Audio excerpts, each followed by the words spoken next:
Think you know how to juke? Think you can loop a killer forever? Slasher exists to prove you wrong. And today we're breaking down exactly how to do it. In today's video, I'll give you a thorough guide to Slasher, the default killer in Forsaken, with tips and tricks, ability overviews, and how to counter him.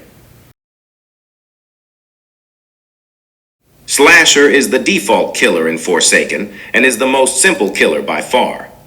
He relies heavily on stamina management, which I will give a few tips on later in the video. He is the only killer with close range abilities, meaning you need to use your anti-loop at the right time, or you could lose the whole round. Slasher's first ability, or his M1, is Slash. Slash deals 20 base damage and applies the Bleeding 1 status effect, totaling out the damage to 28. Slash has a 0.2 second wind-up and a large hitbox, making it easier to hit survivors. The next ability is Behead. Behead has a large horizontal hitbox and deals 20 damage upon it. It inflicts helpless 1 to the survivor upon hitting, locking their moves.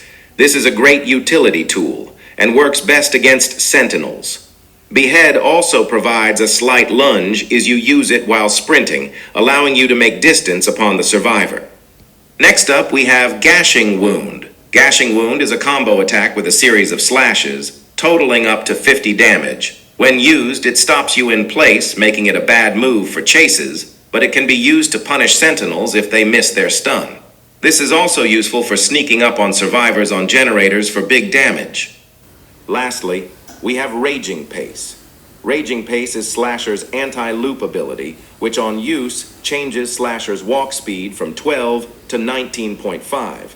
It makes Slasher immune to all stuns during this state while buffing all his abilities. Slash now does 25 damage, not counting for bleeding. Behead does 35 damage, and Gashing Wound does a whopping 70 damage. All attacks during this state will end it upon use, while Slash and Behead have a long lunge upon use. Raging Pace is best used in chases to gain a distance advantage, especially in loops on maps like Glass Houses, which are torturous for killers. Here's a few tips for Slasher. Firstly, always conserve stamina, cut corners, and manage your stamina well, as Slasher only has close range attacks, and if you can't manage your stamina, he becomes the worst killer. Use Raging Pace when you need to, and punish survivors with Gashing Wound if they miss. To manage stamina, you must never let your stamina go down to 0, as there will be a 3-second wind-up before you regenerate stamina again. Also, never let your stamina go to 100, because that's just straight up stupid, and I hope you understand the logic behind it. You should use your stamina in short bursts to catch up to the survivor, as you have faster stamina regeneration with more base stamina. Slasher has a few powerful techs that give him a real advantage in game, but before we get into them, make sure to hit that like button and smash subscribe, seeing you've gone this far into the video. Firstly, we have the Raging Pace parry. Raging Pace gives full stun immunity, meaning you can activate it on reaction to cancel sentinel stuns and immediately punish with a buffed Gashing Wound. It works especially well on guests, who love to punch right after blocking, but it generally works against all sentinels.